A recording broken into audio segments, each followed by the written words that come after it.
What we're talking about today is relevant to so many women around us. And in fact, not just women, I think even for men.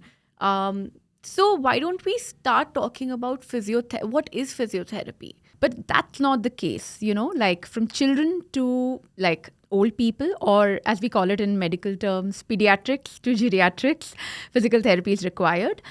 Okay, this next one is, I think, going to be a surprise for everybody. But should we actually sit up straight all the time, like we've been told? Okay, yeah. So this is going to be a surprise, and this is a myth.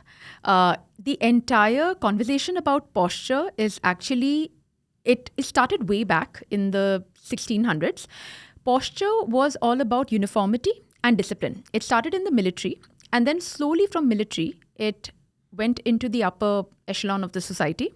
And even when they do, the doctor's not going to, it's not a surety that the doctor's going to acknowledge their pain. That is the sad reality. And unfortunately, we don't give enough importance to taking care of our physical health. It's deemed very selfish.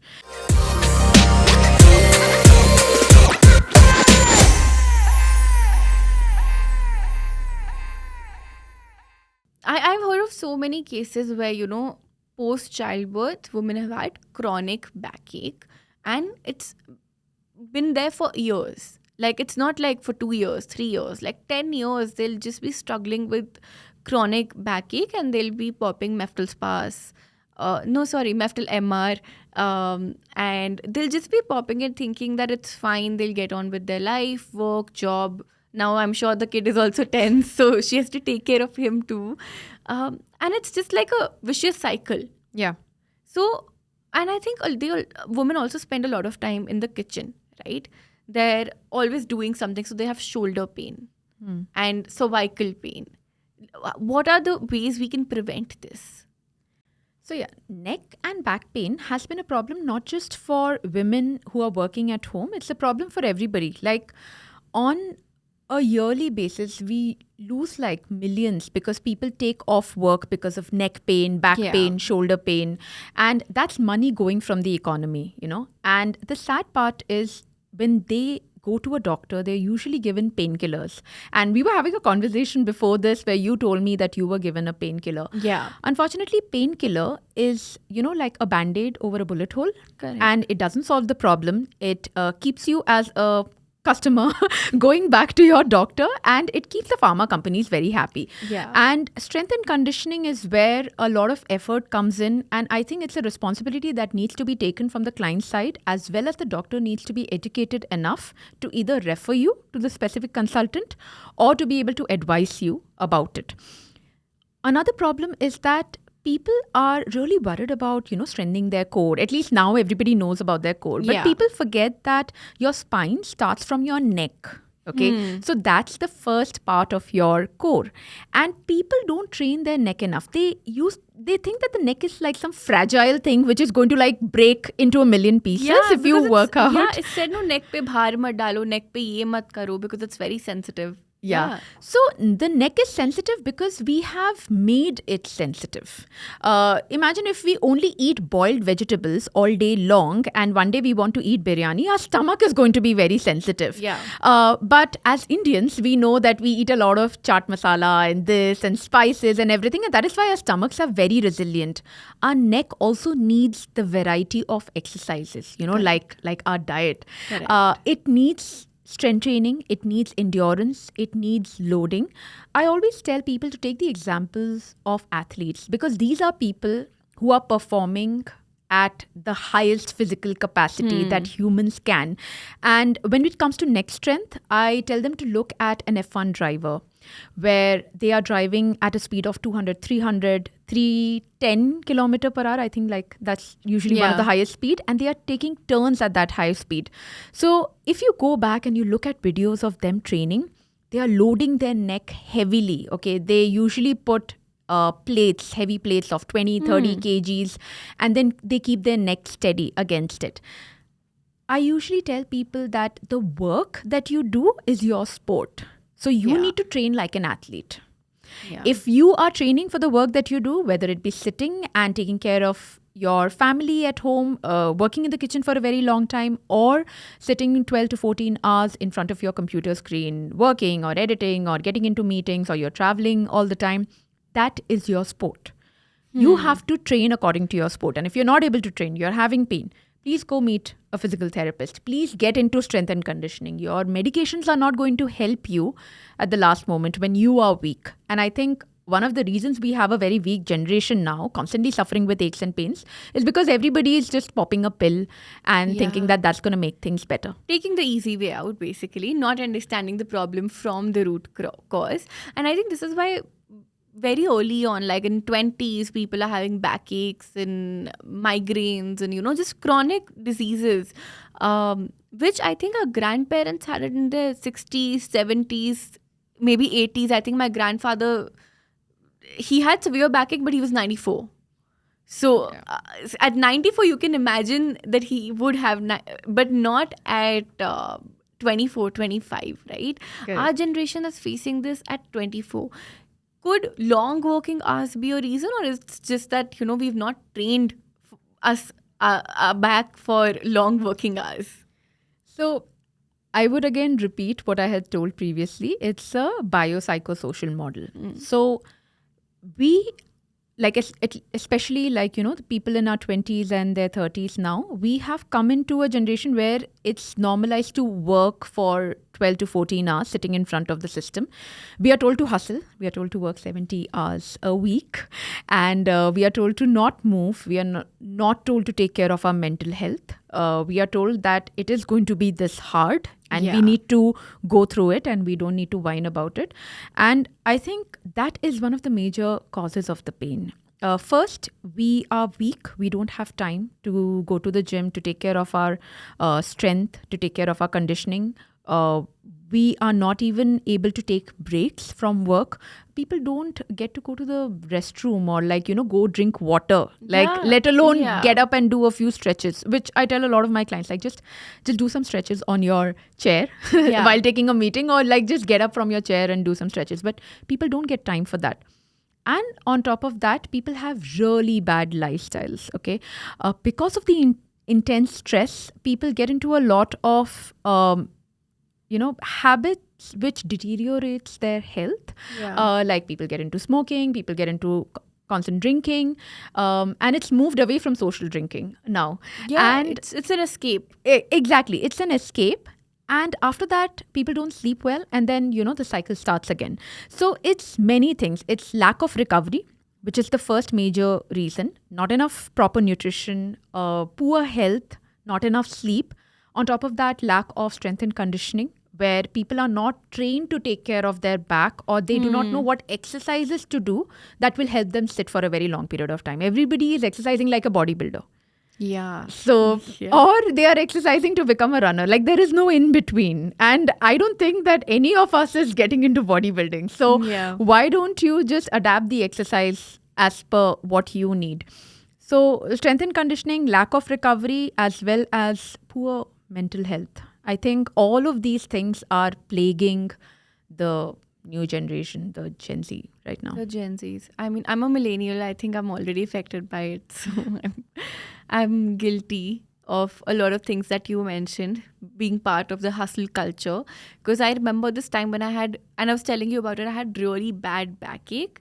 But what I didn't tell you was that even when I could not sit up, I still managed to look at my laptop. I still figured out a position where I'm lying down, but I can still check my performance marketing campaigns, which now when I think about it, why was I doing that to myself? And I would take half a day off, 2 hours off or whatever. But I did not have the guts to say I want a full day off because my back is hurting, right? And I think it's not just me. I know a lot of people who ignore their health because they want to stay relevant. They are ambitious. I think it's great to be ambitious. I am very ambitious. But managing health, ambition, and personal life together is a task which I think we need to conquer at this point. I think especially for women, because stress, and I think we're digressing from the conversation a little, but stress will mess up our cortisol levels and then our hormones. So it's just a a vicious cycle which keeps going on and on. But I'm sure the conversation we're having today will benefit a lot of women in understanding their bodies and what role physiotherapy and regular exercising how it will benefit them. Yeah, Yeah. absolutely. I think once people understand the importance of physical therapy and strength and conditioning, like we wake up, we know that we need to brush. Okay. If we go to a dentist and we tell, like, oh, I have not brushed for a month and I have tooth pain, like the first thing that the dentist is going to say, like, why didn't you brush? Yeah. And our parents have, ingrained it in us that we need to wake up and brush. And the same with taking a shower, like these things are so ingrained in us. No matter how late we are running, we usually do both of these. But strength training is given as a last priority. When you're brushing, nobody calls you selfish. But unfortunately, there is no infrastructure around this, even at home or at work, where if you're not dying of pain, your pain is not as important. So I think we as a community, we as a society, we need to normalize it in our families. We need to start there, start small, where we push each other as family members to take care of their health, to strength train, to eat better, to sleep on time. As well as in our community, we need to have wellness days where somebody can take off and take rest so that they come back rejuvenated and they can actually, put in more work and better quality of work. I think people don't understand, the quality, the efficiency improves so much if the person is not in physical or mental pain. So it needs to be normalized like brushing and bathing. And I think that's when we will start to see a change in the society. That's such a valid point. I cannot agree with you more on this. This is, I think we just need to ingrain it in ourselves. And I think also, as millennials, I know a few of my friends have already started having babies and all of that. So I think we need to pass it on to the next generation also. Because I think our generation somehow skipped on that. Right? I think maybe COVID was a bit of a wake-up call because we saw our health deteriorating right in front of us. I think some people, for me, it feels like maybe I skipped like 5 years in terms of like health and wellness, right? Like, coincidentally, I was working with a wellness company at that point of time. But I felt like I aged 5 years during those 2-3 years, right? And that's when the wake-up call happened. Like, I have to take care of my health. Not just physical, but mental health too. And it came from a very basic place, like just having my vitamin D supplement. True. I think a lot of us want to relate when I say vitamin D supplement. But yeah, that happened and we should pass it on to our next generations. Okay, so for someone who's been facing backache for a while, what are your 3 tips for them? Okay. So first, it's actually a little difficult to just give 3 tips because a lot of them would need, Proper like a diagnosis, medical assessment and a diagnosis. But I think people need to understand, like, for their pain, what is their pain level? So I call it the traffic light analogy. It's actually a very old, I've not coined the term. But if your pain is anywhere between 0 to 2 on a scale of 10, like 0 being lowest and 10 being highest, or 0 to 3, then it's like a green light. That means that you will be able to manage it with exercise. So sleep more, take more rest, take care of your recovery, eat better, meet the doctor if you feel that you have any nutritional deficiencies, you've had any change, start working out. And that pain should be able to go away.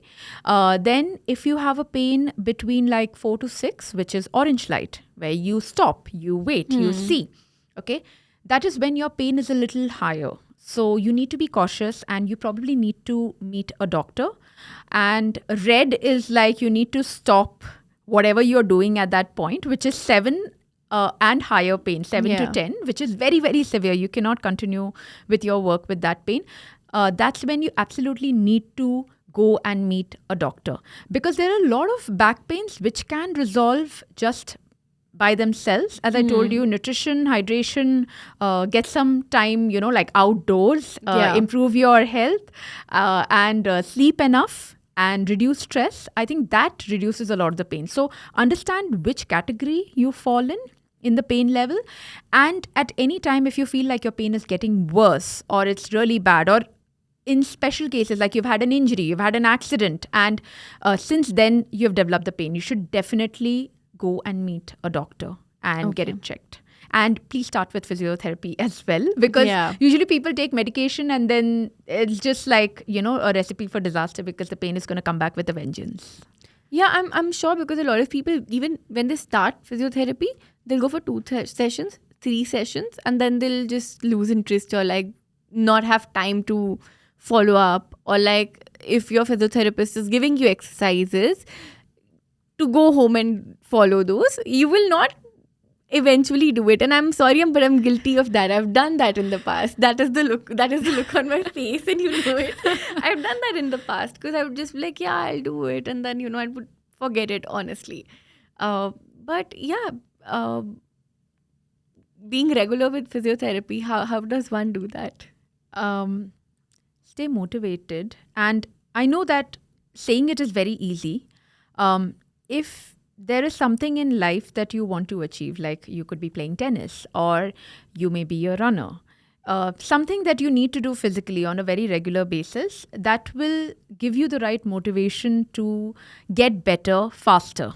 Yeah. And I think that if we have the right kind of goals, it will help us stay with or continue our treatment, because physiotherapy won't work if you don't work. A lot of Yeah. people tell me, oh, I've tried everything. I was like, but did you? Like physiotherapy is a sign. It's like saying that, oh, gynecology does not work. So it's like, but did you meet the right doctor? Did Yeah. you go and take a second opinion, a third opinion? Because ultimately you are responsible for your own health. So you can't cut yourself any slack. I think the reason we don't take care of our physical health is the same reason we don't invest as kids, because we cannot relate with the older self who will have poor health and poor finances. So Very fair. the reason we are ready to part away with money today, so that in the future we are going to have like crores in the market, is the same reason that you need to continue with physiotherapy today, because you'll probably have great physical health in your 70s and 80s and not have to meet a doctor. Good point. I wasn't investing at 18, neither was I exercising at 18. Now I'm doing both. Yeah. So okay, I'm on the right track then. So if the goal is to live a healthy, pain-free life, we need to start now, right? We shouldn't wait till we're 40 and have developed, or wait for like postpartum when you have backache. Start strength training and physiotherapy now. Absolutely. I think the best time to start was yesterday. And you can start at any age. This is the problem that people always face, or they come to me with this question that, can I start strength training now? Like, have I already lost time? And this usually comes from like late 30s, 40s, 50s.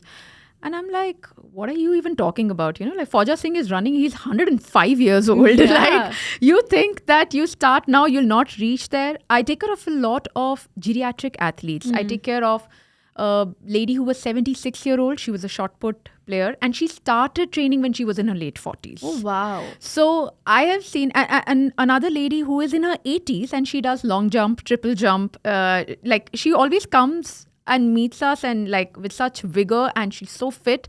And I keep I keep giving these examples to everyone, and I'm like, there is no right age. You can start at any time. As I told, like, the best time was yesterday. So start wherever you are, and you don't need a lot of money or investment to get started either. You could just start with a couple of weights at home. Wow. In the previous episode, I was talking to Anupama, and she said the right times to start is now. And you're saying yesterday. So the pressure is on us to start.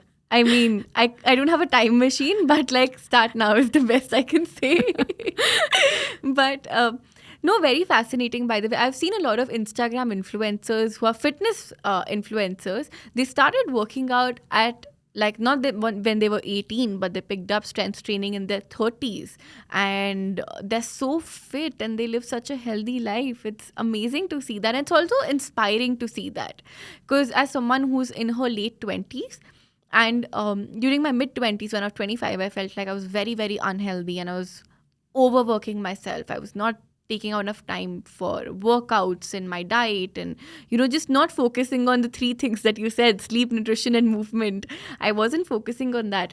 And now when I look at women in their mid 30s taking care of themselves and really taking time out for their health and wellness, it's inspiring, and it makes me feel like, okay, this is who I want to be when I am in my mid 30s. Like, this is the level of fitness I should have. Because I think our previous generations did not take care of, unfortunately, they did not take care of themselves like that, right? Um, I think most of it, I think, starts after childbirth when women just let themselves go. It's not really women letting themselves go. It's basically lack of any support system or infrastructure to help women, to guide Yeah. them through the Fair, entire yeah. process. Like something so basic as in, you may not know this, but like lying on your back and giving birth is actually like the least efficient way to I've give read about birth. it. I've read about it. You should Yeah. actually do it standing because of the gravitational pull. You should actually be doing it in a 4-point kneeling position. That's basically a crawling position where you are the most comfortable. There's no pressure on your spine. And then your pelvic floor muscles can Ooh. actually contract and give birth. That's actually the least painful way. And how did it change? Why did it change? Because it was easier for the doctor to I know, I mean, like, I should not even say this now. But this is how it actually started. So imagine something so basic, and women are forced through it. They do not know how to even be able to give birth. And this is a systemic problem Yeah. that women are not being told about, or they are not aware about. Yeah, I mean, see, even medical intervention, wherever they've helped women or tried to help, they've always put their convenience first. Like, let's say, with things like contraceptives, right? They're regulating women's hormones and bodies, but nothing for the men, right? So, Absolutely. so man may not want to wear a condom, but the woman can definitely take an after pill, which will mess up her hormones. But it's a big industry, so who are we to say anything? Absolutely. There are a lot of things working against us, which is why I want women to have more power. And power only comes from knowledge. You need to take control of your body. You need to take control of your health. And for that, you need to educate yourself on what is needed for your body. I don't think anybody is going to come and tell us. Like, nobody came and told us how to do our taxes. This is something that we learned eventually, right? Because we had to do it. The same way, I think people need to take responsibility about their health. And we are not taking up enough responsibility about our Agreed. health. I cannot blame the infrastructure alone, because we need to learn. Like, imagine when we go like furniture shopping for our house, or when we are shopping for clothes, we know where to order the best thing from. And people actually do not know about the doctors or the, the right specialty that they should be going to. All of this information is available in, like online. You can search for it on Google. You have ChatGPT to tell you all of this now. So I think we also need to take up that responsibility, and we will definitely find the right people. This is another reason why I do content creation, so that people become aware of what they don't know. Like, you can do physiotherapy for headaches, you can do physiotherapy for constipation, you can do physiotherapy for, urine leakage, which a lot of women face pelvic post. floor therapy, Yeah. right? Yeah. So these are things which are not even known. And I think women should get out and try to look for this information, because it is out there. And if they search for it, they will be able to get help at the right time. I'm sure, and this is why I'm starting this podcast, because this is that one place where experts can come in and talk about women's health and needs. And this is that one source where you get unfiltered information, no brands backing, no supplements selling, no body care products upselling anything, but just two women having an honest conversation about our health and wellness needs. So that is my goal, and I am really happy that you came here. I loved having this conversation with you. I think we both went on a little bit of rants, which is, I think, very empowering. I think empowering is the word. I love ranting about women's health and how there's not enough research about it. So I had a lovely chat with you. Same Thank here. you so much for coming, and I'm sure our viewers will benefit from this conversation. Thank you. Thank you so much for having me here.